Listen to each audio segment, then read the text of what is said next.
हम class 10th का math start कर रहे हैं। चैप्टर 1 का नाम है वास्तविक संख्याएं। वास्तविक संख्याओं को हम इंग्लिश में रियल नंबर कहते हैं। तो सबसे पहले तो हम यही समझेंगे कि रियल नंबर क्या होता है। देखिए, एक होता है ये रियल नंबर, एक होता है रियल नंबर एंड एक होता है इमेजिनरी नंबर, यानी कि वास्तविक संख्याएं और काल्पनिक संख्याएं। दो तरह का संख्या होता है और इन्हीं दोनों को मिलकर क्या बनता है, इसी दोनों को मिलाकर क्या बनता है, नंबर्स यानी कि संख्याएं। ठीक है, वास्तविक संख्या और काल्पनिक संख्या को मिलाकर बनता है संख्या।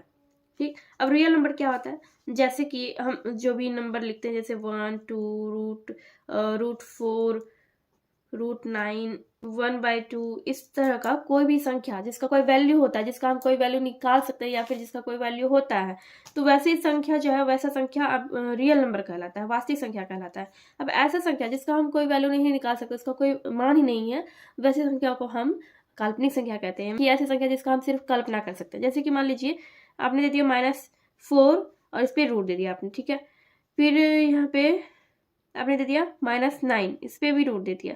तो इस तरह का जो संख्या होता है ये काल्पनिक संख्या कहलाता है, जिसका हम कोई वैल्यू नहीं निकाल सकते। अब यहीं पर √4 है, √4 है तो इसका वैल्यू हम निकाल सकते हैं। इसका वर्गमूल कितना हो जाएगा, 2 हो जाएगा।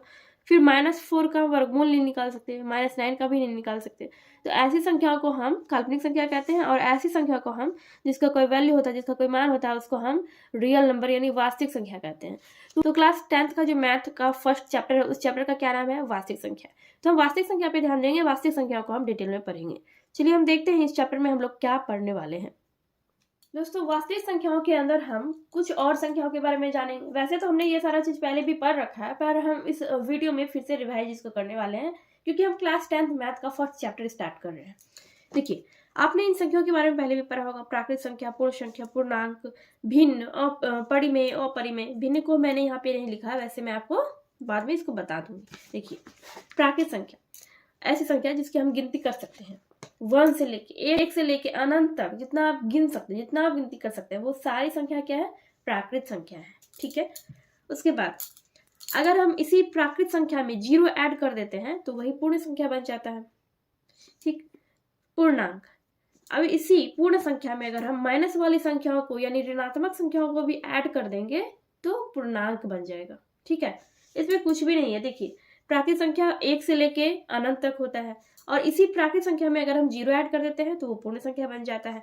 और पूर्ण संख्या में अगर हम माइनस वाली संख्याओं यानी ऋणात्मक संख्याओं को भी ऐड कर देते हैं तो वो पूर्णांक बन जाता है। इसके बाद आता है भिन्न संख्या। भिन्न संख्या क्या होता है, देखिए, अच्छा मैं यहाँ पे मैं लिख रही हूँ भिन्न संख्या। भिन्न संख्या जैसे कि 1/2, 2/4, इस तरह की जो संख्याएं होती है इसको हम भिन्न संख्या कहते हैं। ठीक है, ये होता है भिन्न संख्या, यानी बटा वाली संख्या जो होता है उसको हम भिन्न संख्या कहते हैं। अब देखिए, ये परिमेय संख्या। परिमेय संख्या क्या होता है, तो पूर्णांक, पूर्ण, प्राकृत, प्राकृत संख्या, पूर्ण संख्या, पूर्णांक एंड भिन्न संख्या, इन सभी को मिलाकर क्या बनता है, परिमेय संख्या बनता है। यानी परिमेय संख्या में प्राकृत संख्या भी होता है, पूर्ण संख्या भी होता है और पूर्णांक भी होता है एंड भिन्न संख्या भी इसमें शामिल होता है। किसमें, परिमेय संख्या में। ठीक है, यानी कि परिमेय संख्या में आपको ये सारी संख्या मिल जाएगी, प्राकृत संख्या, पूर्ण संख्या, पूर्णांक और भिन्न संख्या। ठीक है, अब इसके बाद आता है अपरिमेय संख्या। अच्छा, अगर आप डेफिनेशन जानना चाहते हैं परिमेय संख्या का तो सुनिए। परिमेय संख्या का डेफिनेशन क्या होता है, ऐसी संख्या जिसको हम P/Q के रूप में लिख सकते हैं। ऐसी संख्या जिसको हम P/Q के रूप में लिख सकते हैं, जहां पर Q इक्वल टू क्या होगा, जहां पर Q इक्वल टू 0 नहीं होगा।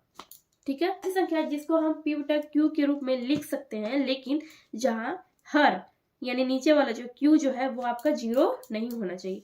अगर आप कहेंगे कि 1/0 परिमेय संख्या है तो ये गलत हो जाएगा। 1/0 परिमेय संख्या नहीं है, लेकिन 0/1 परिमेय संख्या जरूर है। ठीक है, 0/1 परिमेय संख्या हो सकता है, लेकिन 1/0 ये परिमेय संख्या नहीं है, क्योंकि यहाँ पर Q क्या है, यहाँ पर Q 0 है। ठीक है, तो वही चीज यहाँ पर मैंने बोला आपको, ऐसी संख्या जिसको हम P/Q के रूप में लिख सकते हैं और जहाँ Q इक्वल टू 0 ना हो, ऐसी संख्या परिमेय संख्या कहलाती है। तो इसी का अपोजिट हो जाएगा अपरिमेय संख्या में, कि जिसको हम P/Q के रूप में नहीं लिख सकते और जहाँ Q इक्वल टू 0 ना हो, वैसी संख्या को हम अपरिमेय संख्या कहते हैं। ठीक है, अपरिमेय संख्या का हम आपको उदाहरण दे देते हैं, जैसे कि √2 हो गया आपको। तो आई होप आप परिमेय संख्या तो समझ गए होंगे कि परिमेय संख्या क्या होता है। ऐसी संख्या जिसको हम p बटा q के रूप में लिख सकते हैं और जहां पर p और q दोनों पूर्णांक होना चाहिए। ठीक है, p और q दोनों क्या होगा, पूर्णांक होगा। आप देखिए पूर्णांक में माइनस वाली भी संख्या है, जीरो भी है और धनात्मक संख्या भी है। तो जहां पर p और q पूर्णांक हो और q इक्वल टू 0 ना हो, ऐसी संख्या को हम परिमेय संख्या कहते हैं। इसका उल्टा हो जाएगा अपरिमेय संख्या। ऐसी संख्या जिसको हम p बटा q के रूप में नहीं लिख सकते, जिसको हम p बटा q के रूप में नहीं लिख सकते और जहां पर q इक्वल टू 0 ना हो, ऐसी संख्या को हम अपरिमेय संख्या कहते हैं। जैसे कि √2 आपका हो गया अपरिमेय संख्या। ठीक है, पाई भी आपका अपरिमेय संख्या है।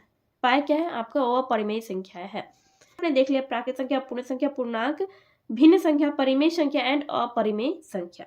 इतना आपने समझ लिया। अब इसके आगे आपको थोड़ा सा ये जानना है, परिमेय संख्या में कुछ और टाइप्स होते हैं, जैसे कि सम संख्या, विषम संख्या, भाज्य, अभाज्य, सहअभाज्य। ठीक है, तो ऐसी संख्या होती है, आप थोड़ा बहुत इसको भी समझ लीजिए। देखिए सम संख्या ऐसी संख्या जिसको हम 2 से पूरा भाग कर सकते हैं। ठीक है, ऐसा संख्या जो कि 2 से पूरा कट जाए, ऐसी संख्या को हम क्या कहते हैं, सम संख्या कहते हैं। ऐसा संख्या जो 2 से पूरा ना कटे, ऐसा संख्या जो कि 2 से पूरा ना कटे, ऐसी संख्या को हम क्या कहते हैं, विषम संख्या कहते हैं। ठीक है, भाज्य संख्या, भाज्य क्या होता है, तो भाज्य संख्या क्या होता है, भाज्य वो संख्या होता है जो 1 से भी विभाजित होता है और 1 के अलावा अपने आप से यानी खुद से विभाजित होता है और किसी अन्य संख्या से भी विभाजित होता है। जैसे कि आप ले लीजिए ये 14, 16, 18, 8, ये सारी संख्या जो है, ये सारी संख्या है खुद से विभाजित होगा। संख्या 1 से विभाजित हो जाएगा, अपने आप से विभाजित हो जाएगा और दूसरी संख्याओं से भी ये संख्या विभाजित हो जाएगा। तो ऐसी संख्या को हम क्या कहते हैं, भाज्य संख्याएं कहते हैं। ठीक है, और एक होता है अभाज्य। अभाज्य क्या होता है, जैसे कि ये 13 हो गया आपका, 15 हो गया, 17 हो गया, इस तरह की जो संख्याएं होती है, यानी कि ऐसी संख्या जो कि 1 के अलावा सिर्फ अपने आप से विभाजित हो, तो वैसी संख्या को हम अभाज्य संख्या कहते हैं। संख्या है सिर्फ 1 से विभाजित होगा या फिर अपने आप से विभाजित होगा, बाकी ये और किसी भी संख्या से विभाजित तो नहीं होता है, तो ऐसी संख्या को हम कहते हैं अभाज्य संख्या। ठीक है, ये हो गया। अब के बाद होता है आपका सह अभाज्य संख्या। अब जैसे कि ये हो गया आपका 3, 5, 12, 14। ठीक है, इन सब का जब HCF महत्तम समावर्तक जब आप निकालेंगे इसका, तो इसका HCF हमेशा क्या आएगा, इसका HCF हमेशा 1 आएगा। तो ऐसा संख्या का जोड़ा जो होता है जिसका HCF 1 आए, तो ऐसी संख्या को हम सह अभाज्य संख्या कहते हैं। क्या कहते हैं, सह अभाज्य संख्या। आई थिंक आपका यहाँ तक तो क्लियर हो चुका होगा, यहाँ तक आपको कोई भी डाउट नहीं होगा। अभी तक हमने संख्याओं के बारे में तो बहुत सारा कुछ पढ़ लिया। अब हम इस चैप्टर से रिलेटेड कुछ पढ़ लेते हैं। ठीक है, ये हमने चैप्टर से रिलेटेड चीजें पढ़ा, वास्तविक संख्याओं के बारे में हमने जाना। अब हम भूमिका यानी इंट्रोडक्शन पढ़ने वाले हैं इस चैप्टर का।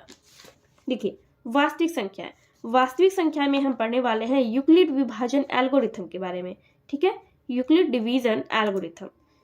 हम लोग इस चैप्टर में इसी चीज को समझने वाले हैं कि यूक्लिड विभाजन एल्गोरिथम क्या है।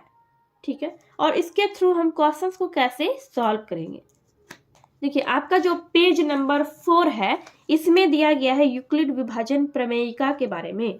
ठीक है, यहाँ पर कह रहा है कि 2 धनात्मक पूर्णांक a और b दिए रहने पर ऐसी अद्वितीय पूर्ण संख्याएं q और r विद्यमान है कि a equal to B Q plus r, जहां पर 0 छोटा होगा हमेशा या फिर बराबर होगा किससे, r से, और r हमेशा छोटा होगा b से। ठीक है, तो ये चीज आपका दिया गया। अब ये क्या चीज यहाँ पे दिया गया है, इसी को हम लोग समझेंगे और इसी में आपका यही वाला चीज जो है आपका क्या है, यूक्लिड विभाजन एल्गोरिथम, इसी को हम लोग समझने वाले हैं। तो चलिए हम समझते हैं कि यूक्लिड विभाजन एल्गोरिथम क्या है। आप लोग कमेंट करके ये भी बताइएगा कि आप लोगों में से किसने किसने ये वाला चीज में पढ़ रखा है, ये सारा चीज। जैसे कि भाज्य निकालना हो तो भाज्य निकालने के लिए भाजक और भागफल को गुना करके शेष फल को जोड़ दिया जाता है। बताइएगा आप लोग कमेंट करके कि आप लोगों में से किसने बचपन में ये अच्छी तरह से पढ़ा है। ठीक है, जब हम भाग देते हैं किसी भी अंक से किसी भी अंक में, तो उसको क्या क्या बोलते हैं, पहले हम लोग ये जान लेते हैं। जिससे हम भाग देते हैं उसको हम भाजक बोलते हैं। जिस संख्या से हम भाग देते हैं उस संख्या को भाजक बोला जाता है और उसको इंग्लिश में क्या कहते हैं, डिवीजर। ठीक है। जिस संख्या में हम भाग देते हैं उस संख्या को भाज्य बोला जाता है, यानी कि इसको डिवाइडेंट बोला जाता है, ठीक है। भाग देने के बाद जो उसका फल निकलता है उसको क्या कहता है, भाग फल। इसको हम इंग्लिश में क्वोशिएंट कहते हैं, ठीक। उसका जो शेष फल बचता है उसको हम इंग्लिश में रिमाइंडर कहते हैं। जो शेष बचेगा उसको शेषफल लिखेंगे और शेषफल को हम इंग्लिश में रिमाइंडर कहते हैं। तो ये वाला जो होता है ये रूल होता है कि भाग हमने जो बनाया है वो सही है कि नहीं, ठीक है। जैसे कि ये वाला देखिए, हमने 11 में 4 से भाग किया है, ठीक है। 4 दूनी 8, हमने यहाँ पे 11 में हमने 2 बार में यहाँ पे 8 खिलाया है, ठीक है। तो 11 में से 8 माइनस हो जाएगा, 3 बचेगा, 3 शेषफल बच गया। तो इसी को हम चेक करेंगे कि ये जो हमने भाग यहाँ पर बनाया है ये सही है कि नहीं है, ठीक। तो देखिए भाज्य क्या है, भाज्य है आपका 11, यहाँ पे हम 11 लिख देंगे। भाजक, भाजक क्या है, भाजक 4 है, 4 लिख देंगे। भागफल, भागफल क्या है, 2 है, 2 लिख देंगे। प्लस शेष क्या है, 3 है। अब इधर का हम क्या करेंगे, जोड़ देंगे। 4 गुना 2, 4 दूनी 8 प्लस 3 क्या हो गया, 11 हो गया।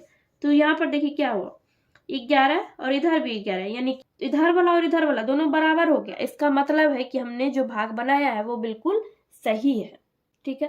तो उसी को चेक करने के लिए, भाग को ही चेक करने के लिए ये वाला रूल होता है कि अगर आप भाज्य बराबर भाजक गुना भागफल जो शेष करेंगे तो आपका आंसर आ जाएगा कि आपका जो भाग है वो सही है कि नहीं। जैसे कि दोनों साइड अगर बराबर आ गया तो क्या है, आपका भाग जो है वो बिल्कुल सही है।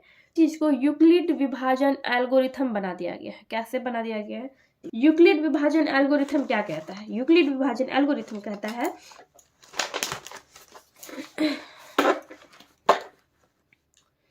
A equal to B Q plus R. और क्या कह रहा है, और ये कह रहा है कि 0 जो है वो हमेशा छोटा होगा या बराबर होगा, किससे, आर से। और क्या कह रहा है कि आर जो है वो हमेशा क्या होगा, छोटा होगा, किससे, बी से, ठीक। अब यहाँ पर देखिए ए बी क्यू आर, ये किसको किसको मान लिया गया। आर का मतलब तो हो गया आपका रिमाइंडर, ये तो शेष आपका हो गया, शेषफल, ठीक है। भाज्य है, भाज्य को ए मान लिया गया है, भाजक को बी और भागफल को क्यू और शेषफल को आर, ठीक। इतना समझ गए आप लोग। तो यही सारा चीज है, यही वाला चीज है यहाँ पर है आपका। देखिए अगर हम इसको भाज्य मानेंगे, भाज्य बराबर भाजक गुना भागफल जोड़ शेष, क्यू यानी क्वोशिएंट, क्वोशिएंट का मतलब तो भागफल ही होता है। इसी चीज को इस तरह से बस आपको लिखा गया है और आपके चैप्टर में आपके एक्सरसाइज में यही कह रहा है कि जो HCF दिया गया उसको आप इस विधि से निकालिए। HCF जो है आप यूक्लिड विभाजन एल्गोरिथम से निकालिए, ठीक है। तो इसमें कोई बड़ी बात नहीं है, बाकी हम वही सारा चीज पढ़ने वाले हैं जो हम पहले से पढ़ते आ रहे हैं। बस यही चीज आपको यहाँ पर दिया गया है, जैसे कि भाज्य है, भाज्य बराबर भाजक गुना भागफल जोड़ शेष ना लिखकर ऐसे लिख दिया गया है, A equal to B Q plus R. और इसी पे आपको HCF निकालने के लिए बोला जा रहा है, ठीक है। कह रहे कि यानी कि 0 जो है वो क्या होगा, हमेशा शेषफल से छोटा होगा या फिर इसके बराबर होगा। और क्या कह रहे हैं कि आपका जो शेषफल है, शेषफल ये हमेशा भाजक से छोटा होगा, ठीक है। शेषफल क्या होगा, हमेशा भाजक से छोटा होगा। और HCF को हम इंग्लिश में कहते हैं हाईएस्ट कॉमन फैक्टर, यानी महत्तम समापवर्तक। तो आई होप आपको ये समझ में आ गया होगा कि यूक्लिड विभाजन एल्गोरिथम क्या है और ये क्या चीज लिखा गया है। जो चीज रियल में होता है वही सारा चीज यहाँ पर लिखा गया है कि 0 जो है वो आर से यानी कि शेषफल से हमेशा छोटा होगा या फिर उसके बराबर होगा। और यहाँ पर ये कह रहा है कि आपका जो ये भाजक है, भाजक हमेशा शेषफल से बड़ा होगा। देखिए ये जो भाजक है, भाजक क्या है, शेषफल से बड़ा है, तो वही चीज यहाँ पर लिख दिया गया है, ठीक है। तो यही वाला चीज हो गया आपका ये यूक्लिड विभाजन एल्गोरिथम, ठीक है। आई होप आपको इतना से समझ में आ गया होगा। एक्सरसाइज को सॉल्व करेंगे, अब आपको अच्छी तरह से समझ में आएगा कि एक्चुअली में इसको, इस एक्सरसाइज को किस तरह से सॉल्व किया जाएगा और जो भी मैं आपको बताने वाली हूँ आपको फटाफट से समझ में भी आएगा। तो चलिए देखते हैं। एक्सरसाइज 1.1 में पहला क्वेश्चन क्या कह रहा है कि निम्नलिखित संख्याओं का HCF ज्ञात करने के लिए यूक्लिड विभाजन एल्गोरिथम का प्रयोग कीजिए। देखिए इसका नाम सुन के आप लोग घबराइएगा बिल्कुल भी नहीं, ठीक है। यूक्लिड विभाजन एल्गोरिथम क्या है ये तो मैंने आपको पहले ही बता दिया। HCF कैसे बनाते हैं, भाग विधि से बनाते हैं और गुणनखंड विधि से बनाते हैं। तो यहाँ पर हमें HCF को ही यूक्लिड विभाजन एल्गोरिथम से बनाना है। और यूक्लिड विभाजन एल्गोरिथम क्या है ये तो आपने देखा ही, तो ये बिल्कुल आसान है, तो इसलिए हम इसको बहुत ही आसानी से बहुत ही अच्छे से इसको समझने वाले हैं। ठीक है, देखिए क्वेश्चन नंबर 1 में आपका यहाँ पर है 135 और 225, इन दोनों का आपको HCF निकालना है। किससे? यूक्लिड विभाजन एल्गोरिथम से। चलिए हम देखते हैं। तो यूक्लिड विभाजन एल्गोरिथम है क्या? A = BQ + R, यही तो है यूक्लिड विभाजन एल्गोरिथम। और ये बिल्कुल आसान है, बहुत ही आसान है। ठीक है, देखिए सबसे पहले तो हम क्या करेंगे, समझने के लिए हम क्या करेंगे, हम 135 से 225 में भाग कर देते हैं। ठीक है, देखिए ये है आपका 225 और ये है आपका 135। 135 से जब हम 225 में भाग देंगे कितने बार में लगेगा? एक बार में 135। 5 5 ये 0 हो गया और ये हो गया आपका 9। ठीक है, इधर कुछ नहीं बचा, ये 90 और फिर आप क्या करते थे भाग विधि में 135, ये 135 है तो यहाँ पे आ जाएगा 135, ये भाज्य बन जाएगा। अब इसको हम फिर से कटाएंगे, 90 एकम 90 हो जाएगा, फिर ये आपका 5 और ये आपका बच जाएगा यहाँ पे 4। ठीक है, ये 45 हो गया, फिर ये 90 यहाँ पे आ जाएगा, फिर 45 दूनी 90, देखिए 0 हो गया, 0 हो गया। जब तक 0 नहीं आता था तो हम क्या करते थे, 0 नहीं आता था तो भाग देते जाते थे जब तक 0 नहीं आता था, और जहाँ पर 0 हो जाता था वही आपका HCF हो जाता था।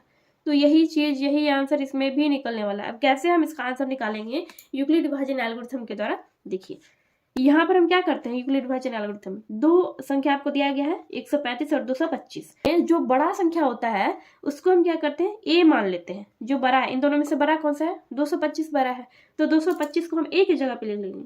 ठीक है, यहाँ पर हम लिखेंगे A की जगह पे 225 बराबर। अब देखिए BQ + R, BQ का मतलब क्या हो गया, BQ का मतलब हो गया B × Q, B गुना Q। ठीक है, BQ का मतलब हो गया B गुना Q। ठीक है, इतना तो आपको क्लियर ही है कि Q और R क्या है। Q है आपका ये भागफल और R है आपका शेष। तो B कौन सा आएगा? B है आपका 135, ये वाला जो है ये आपका B है। 225 को तो हमने A मान लिया, तो B आपका क्या है? 135। तो यहाँ पर हम क्या लिखेंगे? 135। अब यहाँ पर क्या लिखेंगे? गुना Q की जगह पे 1 लिखेंगे। अब देखिए 225 में जब हमने 135 से भाग दिया, इसका भागफल कितना निकला? 1, यानी Q आपका क्या निकला? 1 निकला है, तो 1 लिखेंगे। अब प्लस R यानी रिमाइंडर आपका क्या निकला है? 90, तो यहाँ पर हमने 90 लिख लिया। ठीक है, अब इतना प्रोसेस तो हो गया आपका, इतना दूर तक का आपका प्रोसेस हो गया। अब यहाँ से करते हैं। अब यहाँ पर देखिए, यहाँ पर A हम किसको मानेंगे? जैसे कि हमने इसको यहाँ पर A माना था 225 को, इसमें हम 135 को A मानेंगे, तो 135 को हम यहाँ पर लिखेंगे A की जगह पे, यहाँ पे हम लिखेंगे 135 बराबर। B की जगह पे हम क्या लिखेंगे? 90 लिखेंगे, यहाँ पे 90 लिखेंगे, गुना Q की जगह पे लिखेंगे 1। ठीक है, प्लस रिमाइंडर इसका कितना आया है, शेषफल कितना आया है? 45, तो 45 लिख देंगे। ठीक, अब इतना दूर तक का तो आपका प्रोसेस हो गया। अब यहाँ पर देखिए, अब ये 90 है, 90 को हम क्या मानेंगे? A, यानी कि आपका जो ये भाज्य होता है उसी को हम A की जगह पे लिखते हैं, तो 90 हम लिखेंगे। फिर आपका B क्या होगा? B यानी 45 लिखेंगे हम। ठीक है, फिर गुना भागफल आपका कितना निकला है? 2 निकला है, तो क्वेश्चन की जगह पे यानी Q की जगह पे हम क्या लिखेंगे? 2 लिखेंगे, प्लस R आपका कुछ भी नहीं बचा है, आपका R क्या है? 0 है, 0 है, तो यहाँ पर हम 0 लिख देंगे। ठीक है, तो जहां पे आपका 0 आ जाए, चाहे आप HCF भागफल विधि से बना रहे हैं या फिर यूक्लिड विभाजन एल्गोरिथम से बना रहे हैं, इन दोनों में वैसे ही होता है। जहां पर आपका 0 आ जाता है शेषफल ही आपका, वहीं पे आपका क्या होता है? वहीं पे आपका आंसर भी आ जाता है। जैसे देखिए यहाँ पे आपका शेषफल क्या आ गया? यहाँ पे आपका शेषफल 0 आ चुका है, रिमाइंडर आपका 0 आ चुका है। तो इसमें क्या आंसर होगा आपका?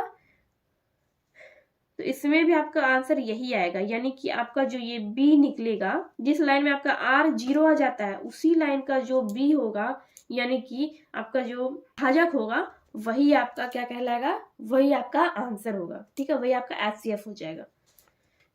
तो HCF क्या हो जाएगा? HCF 135 और 225 का HCF हो जाएगा 45। ये हो गया आपका आंसर। ठीक है, तो ये हो गया आपका क्वेश्चन नंबर 1 का फर्स्ट नंबर का आंसर। ठीक है, चलिए हम नेक्स्ट क्वेश्चन देखते हैं। अब वैसे ही देखिए आपका क्वेश्चन नंबर 2 है। वैसे यहाँ पर देखिए ये क्वेश्चन तो हमने बना लिया क्वेश्चन नंबर 1, अब 2 और 3 है। क्वेश्चन नंबर 2 में है आपका 196 और 38220, इसमें आपको क्या करना है, इसका एचसीएफ आपको निकालना है। वैसे यहाँ पर क्वेश्चन नंबर 3 भी है। चलिए देखते हैं question number 2 and 3। Question number 2 में इन दोनों का एचसीएफ निकालना है, वो भी यूक्लिड विभाजन एल्गोरिथम से। तो यही है आपका यूक्लिड विभाजन एल्गोरिथम, a = bq + r। ठीक है, तो यहाँ पे हमने a की जगह पे क्या लिखा है, जो बड़ा है, इन दोनों में से जो बड़ा है उसको हमने a की जगह पे लिख दिया है, और b की जगह पे हमने लिखा है 196 को। ठीक, a की जगह पे हमने इसको लिख दिया है। नहीं तो आप क्या करेंगे, सिंपल इस तरह से 38,220 ये है यहाँ पे, तो इसमें आप क्या करेंगे, 196 से भाग कर देंगे। 196 से आप भाग कर देंगे तो इसका भागफल कितना हो जाएगा, 195 हो जाएगा। ठीक है, आप एक बार में यहाँ पे खिलाएंगे। इसी तरह से आप 195 आपका भागफल हो जाएगा, और शेष आपका क्या हो जाएगा, शेष हो जाएगा आपका 0। ठीक है, जैसे आप भाग देके देख लेंगे, तो जहां पर आपका शेषफल 0 आ जाता है तो उसी का जो भाजक होता है वही आपका आंसर हो जाता है। तो इसका जो एचसीएफ है, एचसीएफ क्या आ गया, एचसीएफ आ गया आपका 196, 196, ये हो गया आपका आंसर। ठीक है, क्वेश्चन नंबर 3। क्वेश्चन नंबर 3 में आपका 867 और 255, तो इन दोनों में से बड़ा कौन है, 867 बड़ा है, तो हमने इसको a की जगह पे लिखा। अब वैसे ही हमने यहाँ पर क्या किया, 867 में 255 से भाग कर दिया। ठीक है, 867 में 255 से भाग करने पे इसका भागफल आया 3, और इसका जो शेषफल आया, शेषफल क्या आया, 102। ठीक है, शेषफल 102 आ गया। फिर हमने 102 से हमने 255 में भाग किया, तो इसका भागफल क्या आया, 2 आया, और इसका जो शेषफल आया, शेषफल आ गया आपका 51। ठीक, फिर 51 से हमने 102 में भाग किया, तो इसको 2 बार में यहाँ पे खिलाया, तो 2 बार में आपका आ गया 102, तो शेषफल यहाँ पर 0 बच गया। ठीक है, तो इसी तरह से भाग करके हम पहले देख लेंगे, उसके बाद हम इस तरह से इसको बनाएंगे। इसमें आप देख सकते हैं 867 में जब हमने 255 से भाग किया तो इसका भागफल कितना आया, भागफल आया है 3, और शेषफल आया है 102। फिर हमने जब 255 में यहाँ का जो ये जो b होता है, b को ही हम यहाँ पर लिख देते हैं, तो यहाँ पर हमने क्या लिखा, 255। ठीक है, 255 जब हमने यहाँ पे लिखा, तो जब हमने 255 में 102 से भाग किया तो भागफल कितना आया, 2 आया, और शेषफल आया 51। अब हमने 102 को यहाँ पर लिख दिया फिर से, और हमने 102 में 51 से भाग किया, और भागफल आया है आपका 2, और शेषफल आया आपका 0। तो यहाँ पे लास्ट में आपका शेषफल 0 आ गया है, तो इसलिए एचसीएफ आपका क्या आ जाएगा, एचसीएफ आ जाएगा आपका 51। ये 51 आपका एचसीएफ हो जाएगा। ये हो गया आपका आंसर क्वेश्चन नंबर 3 का। तो आपका यहाँ पर क्वेश्चन नंबर 1 का ये तीनों क्वेश्चन कंप्लीट हो गया। क्वेश्चन नंबर 2 में कह रहा है कि दर्शाइए कि कोई भी धनात्मक विषम पूर्णांक 6q + 1 या 6q + 3 या 6q + 5 के रूप का होता है जहां q कोई पूर्णांक है। ठीक है, चलिए हम देखते हैं क्वेश्चन नंबर 2। क्वेश्चन नंबर 2 में कह रहा है कि दर्शाइए कि कोई भी धनात्मक विषम पूर्णांक 6q + 1 या 6q + 3 या 6q + 5 के रूप का होता है जहां q कोई पूर्णांक है। तो हमें ये चीज बताना है कि 6q + 1, 6q + 3 और 6q + 5 ये धनात्मक विषम पूर्णांक के रूप का होता है। सम और विषम तो आप समझते ही होंगे, पूर्णांक क्या होता है वो भी आप जानते होंगे क्योंकि आपने पिछले क्लासेस में पढ़ रखा होगा, और धनात्मक और ऋणात्मक ये भी आप जानते होंगे। धनात्मक संख्या क्या होता है, जैसे प्लस वाली संख्या जो होती है वो धनात्मक होता है, और जो माइनस वाली संख्या होती है वो ऋणात्मक होता है। ठीक है, तो आपको ये बताना है कि 6q + 1 और 6q + 3 एंड 6q + 5 ये धनात्मक विषम पूर्णांक के रूप का होता है। ठीक है, जहां पर q क्या है, जहां पर q कोई पूर्णांक है। तो सबसे पहले हम क्या करेंगे कि पूर्णांक मान लेंगे। ठीक है, जैसे कि यहाँ पर हम लिखेंगे माना कि a और b, माना कि a और b पूर्णांक है। ठीक है, तो यहाँ पर हम लिखेंगे यूक्लिड विभाजन प्रमेयिका से, यूक्लिड विभाजन प्रमेयिका। यूक्लिड विभाजन प्रमेयिका क्या कहता है, ये कह रहा है कि a = bq + r, ये कह रहा है। और यहाँ पर ये भी ये कह रहा है कि 0 जो होता है वो छोटा होगा या बराबर होगा किसके, शेषफल के, और शेषफल जो है वो हमेशा छोटा होगा किससे, ये हमेशा q से छोटा होगा। यानी ये हमेशा भागफल से छोटा होगा। आर यानी कि शेष हो गया आपका शेषफल, क्यू यानी कि भागफल हो गया। ये सब मैंने आपको क्वेश्चन नंबर 1 में भी बताया है। तो आप समझ गए कि ये यूक्लिड विभाजन प्रमेय क्या है और ये क्या क्या चीज़ यहाँ पर लिखा गया है। बी क्या होता है, क्यू क्या होता है, आर क्या होता है। बी आपका हो जाता है भाजक, क्यू हो जाता है आपका भागफल और आर हो जाता है आपका शेष, और वहीं पे ए हो जाता है आपका भाज्य। ठीक है, तो इतना तो आप समझ गए कि शेषफल जो होता है वो हमेशा बड़ा होगा 0 से या फिर 0 के बराबर होगा। शेषफल या तो 0 से बड़ा होगा या फिर 0 के बराबर होगा, और भागफल आपका हमेशा शेषफल से बड़ा होगा। भागफल जो है वो हमेशा शेषफल से बड़ा होगा। ठीक है, चलिए इतना आप समझ गए।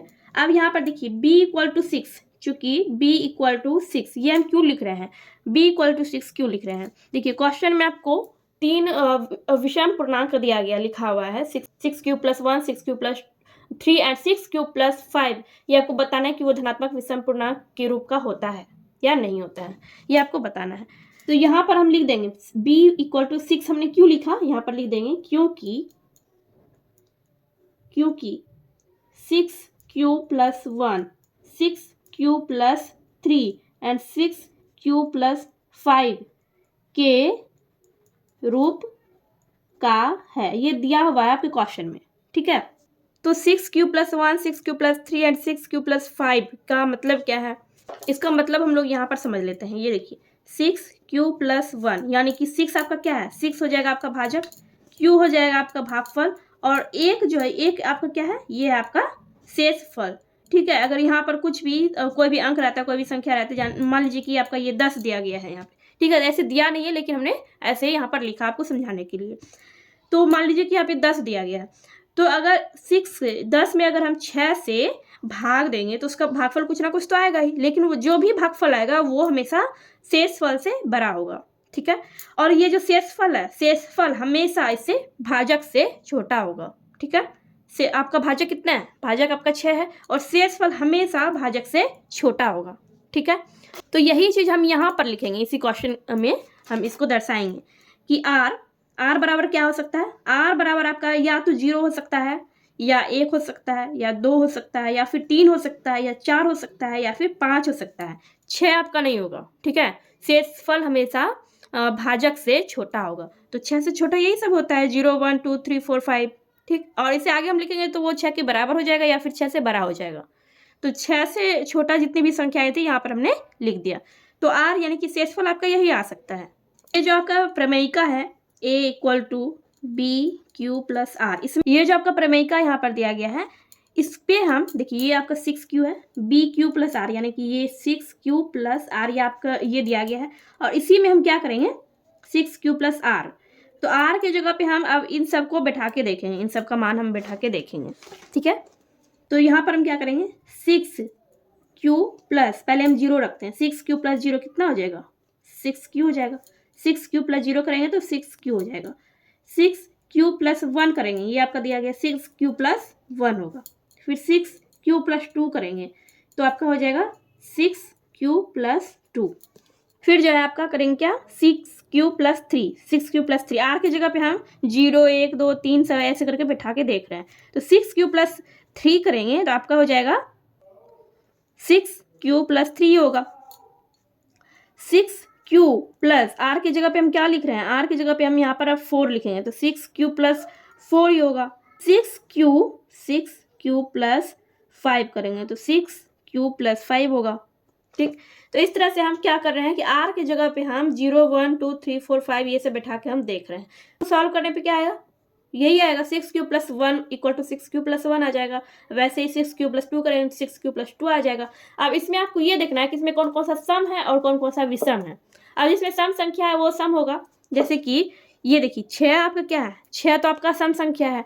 अगर हम किसी भी सम संख्या में सम संख्या को ही जोड़ देते हैं तो वो सम संख्या ही आता है।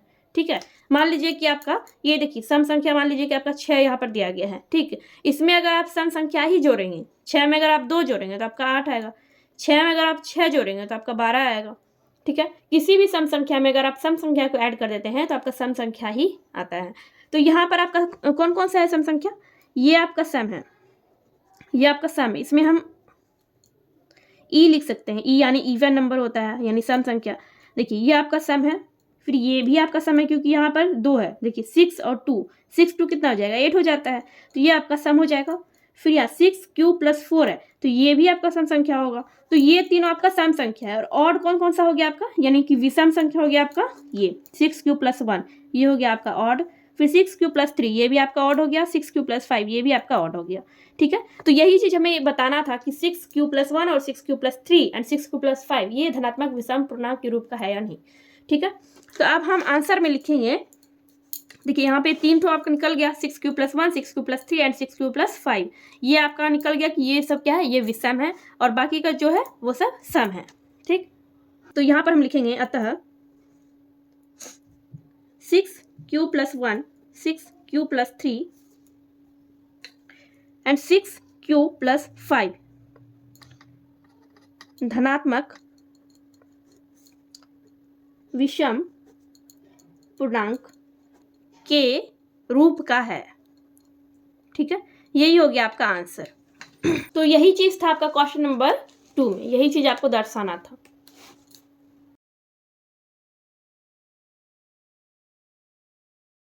क्वेश्चन नंबर 3 में कह रहा है कि किसी परेड में 616 सदस्यों वाली एक सेना यानी आर्मी, एक सेना की टुकड़ी को 32 सदस्यों वाले एक आर्मी बैंड के पीछे मार्च करना है।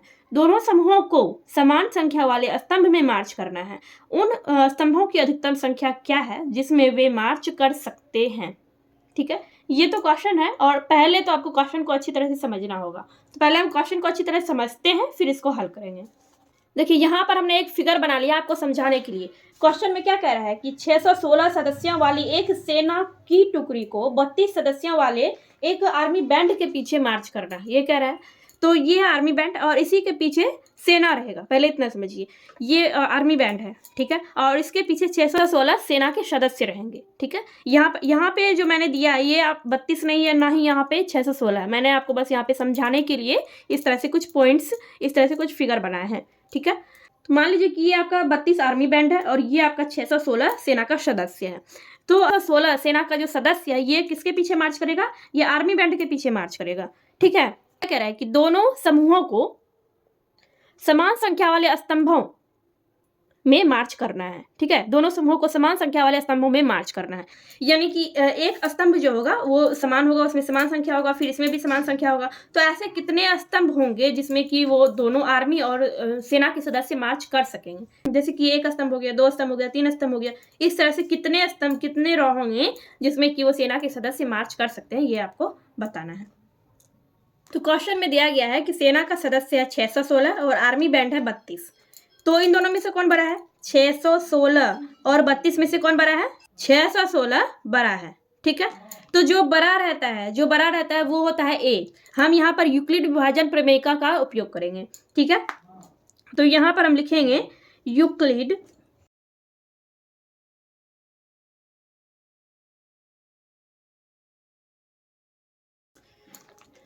यूक्लिड विभाजन प्रमेयिका से।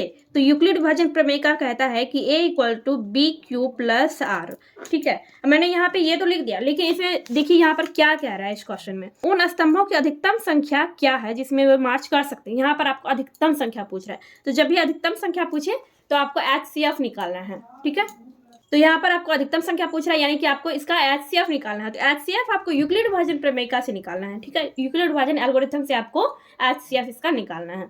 यहाँ पर आपने देख लिया ये आपका बड़ा है 616 और 32 छोटा है, तो एक जगह पे ये हो जाएगा 616 हो जाएगा। ठीक है, और 32 फिर क्या हो जाएगा आपका, 32 हो जाएगा आपका ये बी हो जाएगा आपका 32।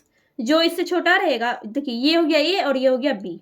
ठीक, तो ए हो गया आपका 616 और बी हो गया 32। अब हम 616 में 32 से भाग देंगे। तो यहाँ पर हम क्या करते हैं, 616 में हम 32 से भाग देके देखते हैं। तो एक बार में ये खाएगा पहले 32 और ये हो जाएगा आपका ये 9 हो जाएगा, ये हो गया आपका 6 और यहाँ पर हो जाएगा आपका 2। ठीक है, फिर यहाँ पे 9 बार में खाएगा, 9 बार में हो जाएगा आपका 288 हो जाएगा। 9 दूनी 18 और 9 तिया 27 और 1 28, 288 हो जाएगा। और इसको हम 16 में 8 जाएगा तो ये 8 हो जाएगा और इधर ये कट्टी, फिर इधर ये 8 बच गया आपका, तो ये आपका बन गया Q, ये आपका हो गया भागफल और ये हो गया R। शेष हो गया। अब फिर क्या करेंगे, 8 से हम 32 में भाग देंगे। 8 से 32 में भाग देंगे तो 4 बार में जाएगा, तो 8 चौके 32 हो जाएगा आपका। यह 4 बार में कटा और यहाँ पर आपका शेषफल क्या बचेगा, कुछ भी नहीं है, यानी कि 0 आपका शेषफल आया। ठीक है, तो उसी चीज को हम क्या करेंगे, जो हमने जो भाग दिया, हमारा भागफल कितना आया, हमने जब 616 में 32 से भाग दिया तो हमारा भागफल आया 19, तो क्यू की जगह पे हम 19 लिखेंगे। और शेष क्या आया था, शेष आया था 8, तो 8 लिख देंगे।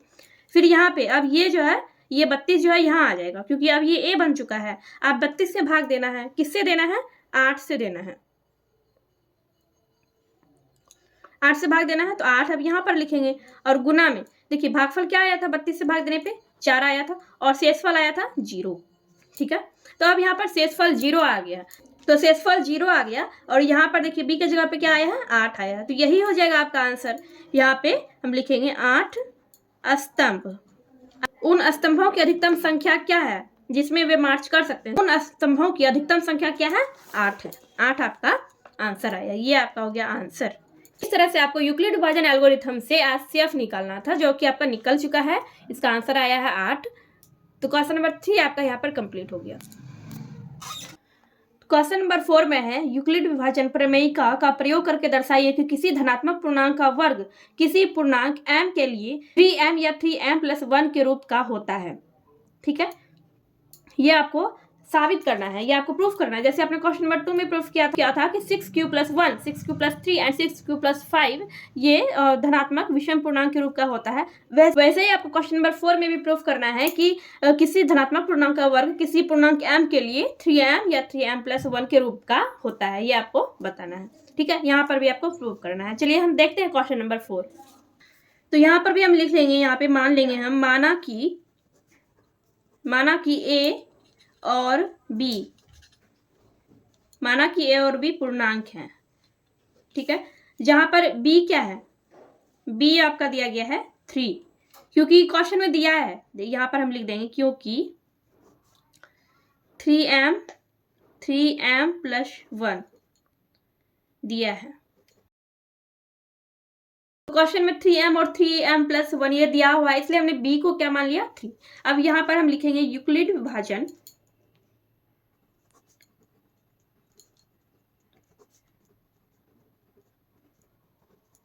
विभाजन प्रमेयिका से क्या होता है, यूक्लिड विभाजन प्रमेयिका, a = bq+r ये होता है। और इसमें क्या होता है, 0 जो होता है वो छोटा होता है या बराबर होता है किसके, r के, और r जो होता है ये छोटा होता है किससे, q से। ठीक है, ये आपको पता है। तो क्वेश्चन नंबर 2 में क्या था, वहां पे b था 6 था, यानी कि b क्या है, b भाजक है, तो शेषफल जो है वो हमेशा भाजक से छोटा होता है। तो यहाँ पे भी शेषफल जो है वो भाजक से छोटा होगा। तो यहाँ पे भाजक 3 है, तो 3 से छोटा क्या होगा, 3 से छोटा होगा 0, 1, 2। इसके बाद तो 3 से छोटा नहीं होगा, 3 के बराबर हो जाएगा या फिर 3 से बड़ा हो जाएगा। तो इसलिए यहाँ पर हम सिर्फ 0 और 1, 2 लिख रहे हैं। ठीक है, 0 और 1, 2 लिख रहे हैं, क्योंकि यहाँ पे b क्या आपका, जो आपका भाजक है वो क्या है, 3 है। यहाँ पर सिर्फ 0 और 1, 2 लिखा है, क्योंकि हमें 3 से छोटा ही लिखना है। तो r हमेशा भाजक से छोटा होगा। ठीक है, ये चीज यहाँ पर भी लिखा हुआ है। फिर मैंने आपको बताया कि r जो है वो हमेशा भाजक से छोटा होगा, इसलिए यहाँ पर मैंने 0 और 1, 2 लिखा है। ठीक है, तो अब यहाँ पर मैंने क्या किया, ये आपका है यूक्लिड विभाजन एल्गोरिथम, यानी a = bq+r। तो b की जगह पे हमने 3 रखा और q की जगह पे q ही रख दिया, और r की जगह पे हमने 0 रखा। तो 3q+0 करेंगे तो 3q होगा, और bq+r। फिर हमने यहाँ पे देखिए a = bq+r, वही चीज हमने यहाँ पर लिखा है। तो b की जगह पे हमने 3 और q की जगह पे q लिखा, और r की जगह पे हमने यहाँ पर 1 लिखा है। तो इसका क्या होगा, 3q+1 ही हो जाएगा। इसके आगे भी आप कर सकते हैं, 3q+2 भी कर सकते हैं, लेकिन हम यहाँ पर 3q+1 तक ही रखते हैं, क्योंकि आपको क्वेश्चन में भी कह रहा है कि 3m और 3m+1 को ही आपको प्रूफ करना है कि ये एक धनात्मक पूर्णांक होता है या नहीं। ठीक है, इसलिए हम सिर्फ 3q+1 तक ही कर रहे हैं। तो इसमें आप r = 2 भी रख सकते हैं। ठीक है, आप यहाँ पर r का वैल्यू 2 भी रख के देख सकते हैं। ठीक है, अब यहाँ पर क्या करना है आपको, 3q और 3q+1 का वर्ग करना है। ठीक है, अब यहाँ पर इसको आप जो है, तो इसको आप मान लीजिए कि समीकरण फर्स्ट है और ये समीकरण सेकंड है। तो यहाँ पर हम लिखेंगे समीकरण फर्स्ट और सेकंड का वर्ग करने पर, इसका वर्ग करेंगे हम। ठीक है, तो समीकरण फर्स्ट क्या आपका 3q है, तो 3q का वर्ग करेंगे, 3q का वर्ग होगा आपका 3 का वर्ग 9 हो जाएगा 9q², ये हो जाएगा। अच्छा समीकरण सेकंड क्या आपका 3q+1 है, तो 3q+1 का हम वर्ग करेंगे।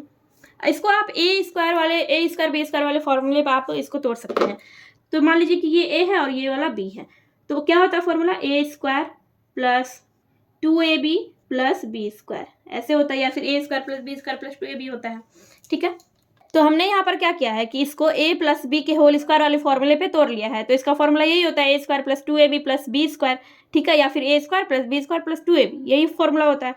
तो यहाँ पर a क्या है 3q है, तो a की जगह पे a² की जगह पे हम क्या लिखेंगे 3q², ये लिखेंगे, प्लस 2 लिखेंगे, और इसके बाद a क्या है, a है 3q और b क्या है, b है आपका ये 1, ठीक है, और फिर यहाँ पे प्लस लिखेंगे 3q, यहाँ पे गुना देंगे, ठीक है, क्योंकि 2ab है, ab का मतलब क्या हो गया गुना 3q + 3q गुना 1 रहेगा, यहाँ पे आप देंगे प्लस 1, ठीक है, समझ गए ये कैसे हुआ। अब यहाँ पर देखिए 3q² प्लस 2ab, देखिए गुना 3 करेंगे 6 हो जाएगा, 6q हो जाएगा आपका यहाँ पे, और 6q को 1 से गुना करेंगे तो इतना ही होगा 6q ही होगा, और यहाँ पे +1 कर देंगे, ठीक है। तो यहाँ तक तो आपको कोई परेशानी नहीं है कि ये कैसे हुआ। अब यहाँ पर देखिए ये जो 9q² है, क्या है ये, यहाँ पर क्या है 9q², तो इसमें हम क्या करेंगे 3 कॉमन ले लेंगे हम इससे, ठीक है, इससे हम 3 कॉमन ले लेंगे, तो क्या बच गया इसमें बच गया आपका 3q², यही बच गया। तो देखिए 3 को आप इससे गुना करेंगे 3q² से, आपका 9q² हो जाएगा। तो हम यहाँ पर क्या करेंगे 3q² को हम मान लेंगे m, ठीक है, तो जब आप 3q² को m मान लेंगे तो आपका क्या हो जाएगा, आपका 3m हो जाएगा। अब वैसे यहाँ पर देखिए, यहाँ पर 3q² + 6q + 1, अब यहाँ पर भी हम कॉमन लेंगे, यहाँ पर क्या कॉमन लेंगे, यहाँ पर 3q कॉमन लेंगे, तो इसमें आपका बच जाएगा 3q² प्लस इसमें आपका क्या बच जाएगा 2 बच जाएगा 2q, ठीक है, और यहाँ पे +1, तो ये जो है आपका 3q² + 2q, इसको हम m मान लेंगे, ठीक है, इसको हम क्या मान लेंगे m, तो ये हो गया आपका 3m + 1, ये ऐसे आपका आ गया। आप इसको 3q² + 2q को आप m मान लेंगे, इस पूरे को जब आप m मान लेंगे तो आपका यहाँ पे 3 की जगह पे तो 3 हमने लिख दिया, और इसकी जगह पे हमने m लिख दिया, और +1 हो गया ये, तो आपका ये हो गया 3m + 1। तो लास्ट में आप लोग क्वेश्चन नंबर 4 में ये लिख लीजिएगा कि किसी धनात्मक यहाँ पर लिख लीजिएगा, अतः किसी धनात्मक पूर्णांक का वर्ग किसी धनात्मक पूर्णांक m के लिए 3m या 3m + 1 के रूप का होता है। यही हो गया आपका आंसर क्वेश्चन नंबर 4 का, ठीक है, ये आपका क्वेश्चन नंबर 4 का आंसर हो गया। क्वेश्चन नंबर 5 में कह रहा है कि यूक्लिड विभाजन प्रमेयिका का प्रयोग करके दर्शाइए कि किसी धनात्मक पूर्णांक का घन 9m + 1 या 9m + 8 के रूप का होता है। देखिए क्वेश्चन नंबर 4 में कह रहा था स्क्वायर करने के लिए, यानी वर्ग करने के लिए कह रहा था, और क्वेश्चन नंबर 5 में क्या कह रहा है घन करने के लिए, यानी कि क्यूब करना है आपको। यहाँ पे क्वेश्चन नंबर 4 में हमने स्क्वायर किया था, और यहाँ पर क्वेश्चन नंबर 5 में आपको क्यूब करना है, ठीक है, यानी कि घन करना है। चलिए देखते हैं। तो आपका जो क्वेश्चन नंबर 5 है वो भी क्वेश्चन नंबर 4 के तरह ही है। जैसे हमने question number 2 and question number 4 को सॉल्व किया, वैसे ही आपको क्वेश्चन नंबर 5 भी सॉल्व करना है। बस वहां पर आपको क्या था, वहां पे आपको घन नहीं करना था। क्वेश्चन नंबर 4 में आपको स्क्वायर करना था, और क्वेश्चन नंबर 5 में घन करना है, ठीक है। तो वैसे ही हमने यहाँ पर भी लिख लिया, माना कि पूर्णांक a और b हमने 9 को मान लिया, क्योंकि क्वेश्चन नंबर 5 में आपको 9m + 1 एंड 9m + 8 दिया गया है, तो b हमने 9 को मान लिया। और जब ये चीज मैंने आपको बताया था, जब b यानी कि जब आपका ये भाजक जब आपका 9 है तो r आपका क्या होगा, यानी आपका शेषफल क्या होगा, 9 से हमेशा छोटा होगा, तो 9 से छोटा यही सब होता है 0 से 8 तक, इसलिए हमने r को 0 से 8 तक लिख लिया है यहाँ पे, ठीक है। यानी कि r जो है हमेशा वो 0 होगा, या तो 1 होगा, या 1 2 3 4 5 6 8, यानी कि 8 तक ही आपका r आ सकता है, इससे ज्यादा नहीं आ सकता है, क्योंकि b आपका 9 है, यानी कि भाजक जो है आपका 9 है, ठीक है। तो देखिए यूक्लिड विभाजन प्रमेयिका से यहाँ पे हमने क्या किया, यूक्लिड विभाजन प्रमेयिका आपका यही है a = bq + r। तो हमने यहाँ पर क्या किया, r को हमने 0 मान लिया है पहले, ठीक है, r का वैल्यू हम 0 रखेंगे। तो इसमें हम क्या करेंगे, r का वैल्यू 0 पुट करेंगे, और b के जगह पे हम 9 रखेंगे, ठीक है, क्योंकि b आपका 9 दिया गया है, क्वेश्चन में भी दिया गया है, ठीक है। तो a = 9q + 0 हमने रखा, a = b के जगह पे 9 और q की जगह पे q ही रहेगा, और r की जगह पे हमने 0 लिखा, ठीक है। अब दोनों तरफ घन करने पर, दोनों तरफ हम क्या करेंगे, घन करेंगे, यानी क्यूब करेंगे। दोनों तरफ घन करने पे क्या आया, दोनों तरफ घन जब हमने किया तो देखिए ए का घन क्या होगा, ए क्यूब होगा। 9 का घन यानी कि 9 पे ए क्यूब होगा, 9 क्यू प्लस 0 क्या हो जाता है आपका, 9 क्यू होता है। 9 क्यू प्लस 0 करेंगे तो 9 क्यू ही होगा। 9 क्यू प्लस 0 करेंगे तो 9 क्यू होगा। तो 9 क्यू का हमने यहाँ पे घन किया है यानी क्यूब किया है। घन करने का मतलब क्या है कि 9 क्यूब को आप घन कर रहे हैं तो 9 गुना 9 गुना 9 करना है, ठीक है। तो 9 गुना 9 गुना 9 करेंगे, इस तरह से आप करेंगे 9 गुना 9 गुना 9। तो 9 गुना 9 करेंगे 81 होगा, और यहाँ पे गुना 9 इसी को हमने यहाँ पर लिख लिया। देखिए 9 गुना 9 इसको हमने 81 लिख दिया है, क्यूब है तो वो तो लिखेंगे ही, और 9 को हमने अलग से लिख दिया है, यानी इसको तोड़ के हमने इस तरह से लिख दिया है, ठीक। अब हमने यहाँ पर क्या किया है, ये जो आपका पार्ट है 9 के अलावा जो भी है आपका 81 क्यूब है, 81 क्यूब है, तो इसको हमने m मान लिया है, ठीक है। जब हम इसको m मानेंगे तो आपका ये क्या हो जाएगा, 9m हो जाएगा, क्योंकि हमने इसको m मान लिया। तो ये आपका हो जाएगा 9m, ठीक है। तो a क्यूब आपका क्या हो गया, 9m। इसको हमने इक्वेशन फर्स्ट यानी समीकरण फर्स्ट हमने इसको मान लिया है। ये आपका फर्स्ट स्टेप हो गया, ठीक है। सेकेंड स्टेप में देखिए क्या है, सेकेंड स्टेप में हमने वही चीज किया, सेम टू सेम हमने वही चीज किया, बस हमने यहाँ पे r की जगह पे 1 रखा है, ठीक है। r की जगह पे हमने 1 रखा है, तो यहाँ पे हमने लिखा 9 क्यूब प्लस 1। अब इसमें भी हमने दोनों तरफ घन किया है, ठीक है, जैसे हमने स्टेप 1 में किया था। तो a cube equal to 9 cube plus 1, इसका क्यूब हमने कर दिया है। घन करना है, दोनों तरफ घन करना है, तो इसमें भी हम घन करेंगे, ठीक है। इधर भी घन करेंगे, इधर भी घन करेंगे।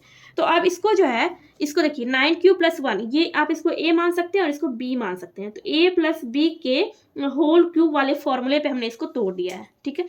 a प्लस b का होल क्यूब का फॉर्मूला क्या होता है, a cube plus 3a square plus 3ab square plus b cube, ठीक है, यही फॉर्मूला होता है।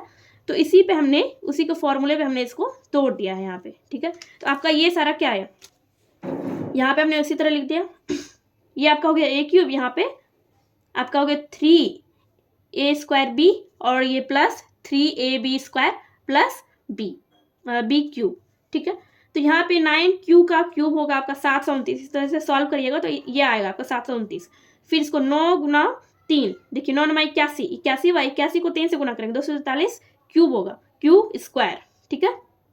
फिर ये गुना 1 करेंगे तो उतना ही आएगा, तो 243 क्यू स्क्वायर हो गया। फिर ये प्लस है तो प्लस, फिर 9 गुना 3 ये 27, और क्यू ये क्यू हो गया, और 1 स्क्वायर है तो 1 स्क्वायर को आप का स्क्वायर करिएगा तो 1 होगा, और 1 को इससे गुना करेंगे तो उतना ही होगा, तो इसीलिए हमने यहाँ पर 27 क्यू लिखा है। फिर प्लस प्लस, फिर 1 का क्यूब करेंगे तो 1 ही आएगा। चलिए यहाँ तक समझ गए। फिर इससे हमने क्या किया है, 9 को कॉमन ले लिया है, 9 को हमने बाहर निकाल लिया। अब इसके अलावा जो भी बचेगा, जैसे देखिए हमने क्या किया है, 729 में आप 9 से भाग देके देख लेंगे क्या आएगा, या फिर आप अगर कॉमन लेना जानते हैं तो आप इस तरह से कर सकते हैं। तो 9 को हमने कॉमन ले लिया, तो इसमें बच गया आपका 81 क्यूब प्लस 200 ये 27 क्यू स्क्वायर, ये बच गया। इसको आप इससे गुना करेंगे तो इतना आ जाएगा आपका। फिर वैसे ही प्लस 3 को आप 9 से मल्टीप्लाई करेंगे तो आपका 27 क्यू हो जाएगा, ठीक है। 3 को आप 9 से मल्टीप्लाई करेंगे 27 क्यू हो जाएगा, और ये प्लस 1 है तो प्लस 1, ठीक। तो ये वाला जो चीज़ है, ये जो पार्ट है अंदर का, ये पूरा पार्ट, इसको हमने मान लिया m, ठीक है। जैसे हमने स्टेप 1 में किया था वैसे ही हमने इसमें भी किया, तो इस पूरे पार्ट को हमने m मान लिया। तो जब हमने इस पूरे पार्ट को m मान लिया तो ये 9 का तो 9 आ गया यहाँ पे, और इस पूरे के बदले में m लिख दिया, ठीक है। और ये प्लस 1 है तो प्लस 1, तो 9m प्लस 1 हो गया। ये हो गया आपका इक्वेशन सेकंड यानी समीकरण सेकंड। आप इस तरह से मान भी सकते हैं या फिर नहीं भी मान सकते हैं, तो इस तरह से मैंने लिख दिया है। अब देखिए थर्ड स्टेप में भी बिल्कुल वही चीज़ है, बस हमने यहाँ पे r की जगह पे 2 रखा है। हमने r की जगह पे 0 रखा, फिर हमने r की जगह पे 1 रखा, अब हम r की जगह पे 2 रख रहे हैं। तो बिल्कुल वही चीज़ करना है जो कि आपने फर्स्ट और सेकेंड स्टेप में किया है, ठीक है। तो यहाँ पर भी वही चीज़ करना है, दोनों तरफ घन कर देना है। r की जगह पे सिर्फ आप देख लीजिए कि 2 रखा हुआ है, ठीक है, और उसी सूत्र पे हमने यहाँ पे तोड़ दिया है। तो इस तरह से आपका क्या आया है, 9m प्लस 8 आ गया। इसका यहाँ पे देखिए ये जो आपका निकला है, यहाँ पे हमने इसको सॉल्व किया तो ये आया, 9 कॉमन लेने के बाद आपका ये आएगा, और इसके बदले में इस पूरे को हमने क्या मान लिया, m मान लिया, ठीक है। तो ये आपका 9 यहाँ पे आ गया, और इस पूरे के बदले में हमने क्या लिख दिया, m लिख दिया, और ये प्लस r तो पहले से था ही, तो 9m प्लस 8 हो गया। ये हो गया आपका इक्वेशन 3। तो इस तरह से हमने 3 स्टेप में करके इसको बना लिया, ठीक है। मैं पहले से बना के इसलिए रखा था क्योंकि वीडियो ऑलरेडी काफ़ी लंबा हो चुका है, तो इसलिए और ज़्यादा लंबा हो जाता, तो मैंने पहले से बना के रख लिया और मैंने आपको सिर्फ समझा दिया, एंड आई होप आपको समझ में भी आ गया होगा। अब देखिए लास्ट में हम इसका आंसर क्या लिखेंगे, लास्ट में हम इसका आंसर लिखेंगे, अतः किसी धनात्मक पूर्णांक का घन 9m प्लस 1 या 9m प्लस 8 के रूप का होता है। यही चीज़ हमें प्रूफ करना था, तो हमने पहले स्टेप में भी प्रूफ कर दिया 9m, और सेकंड स्टेप में हमने प्रूफ किया 9m+1, और थर्ड स्टेप में हमने प्रूफ किया 9m+8। तो ये तीनों चीज हमने प्रूफ कर दिया, तो इसीलिए आपका ये आंसर आया है। अतः किसी धनात्मक पूर्णांक का घन m 9m+1 या 9m+8 के रूप का होता है। ये हो गया आपका question number 5 complete, and I hope आपको समझ में आ गया होगा। तो इस तरह से आपका ये एक्सरसाइज 1.1 पूरा का पूरा कंप्लीट हो चुका है। एंड वीडियो अगर थोड़ी सी भी अच्छी लगी हो आपको तो प्लीज़ वीडियो को लाइक कीजिए, कमेंट कीजिए, एंड चैनल पर नए हैं तो चैनल को सब्सक्राइब करके जाइए।